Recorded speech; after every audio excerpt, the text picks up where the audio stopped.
കൊല്ലം bypass പ്രധാനമന്ത്രി നരേന്ദ്രമോദി നാളെ നാടിന് സമർപ്പിക്കും. 3 ദേശീയപാതകൾക്ക് കുറുകെ കടന്നുപോകുന്ന ബൈപ്പാസ് കൊല്ലത്തിന്റെ ടൂറിസം സാധ്യതകൾക്ക് പ്രതീക്ഷയേകുന്നു.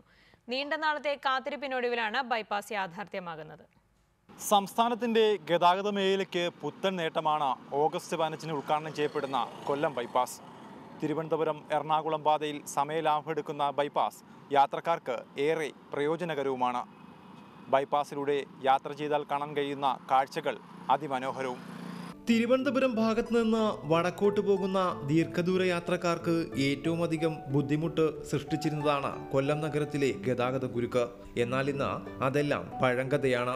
നഗരത്തിലെത്താതെ തന്നെ കൊല്ലത്തിന്റെ ഗ്രാമീണ ഭംഗിയും അഷ്ടമുടിക്കായലിന്റെ സൗന്ദര്യവും ആസ്വദിച്ച് മേവറം മുതൽ കാവനാട് വരെയുള്ള 13 കിലോമീറ്റർ ദൂരം നിമിഷങ്ങൾ കൊണ്ട് താണ്ടാം. അഷ്ടമുടിക്കായലിന്റെ നടുവിലായുള്ള തുരുത്തുകളും ചീനവലകളും ആസ്വദിക്കാനുള്ള അവസരം കൂടിയാകും ഇതുവഴിയുള്ള യാത്ര.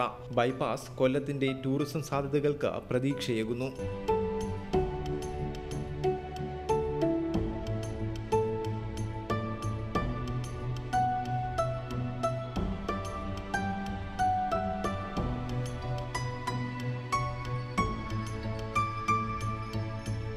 ദശാബ്ദങ്ങളുടെ കാത്തിരിപ്പിനൊടുവിലെത്തുന്ന ബൈപ്പാസിനെ ജനം ഉത്സവ പ്രതീതിയോടെയാണ് വരവേൽക്കുന്നത്.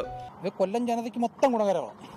പ്രത്യേകിച്ച് പടിഞ്ഞാറേ കൊല്ലം ഏറ്റവും കൂടുതൽ സഹായം.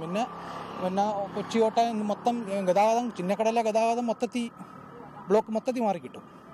ഏറ്റവും അതായത് കൊല്ലത്തിനുള്ള ചിരകാല സ്വപ്നം സാക്ഷാത്കരിച്ചിരിക്കും. കേന്ദ്ര സംസ്ഥാന സർക്കാരുകളുടെ സഹകരണത്തോടെ പാത പൂർണ്ണതോതിൽ യാഥാർത്ഥ്യമാക്കിയതോടെ ഒരു നാടിന്റെ സ്വപ്നമാണ് പൂവണിയുന്നത്.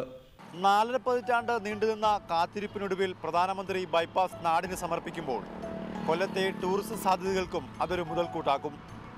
ക്യാമറമാൻ അഭിലാഷിനൊപ്പം ഷമീർ, റിപ്പോർട്ടർ, കൊല്ലം.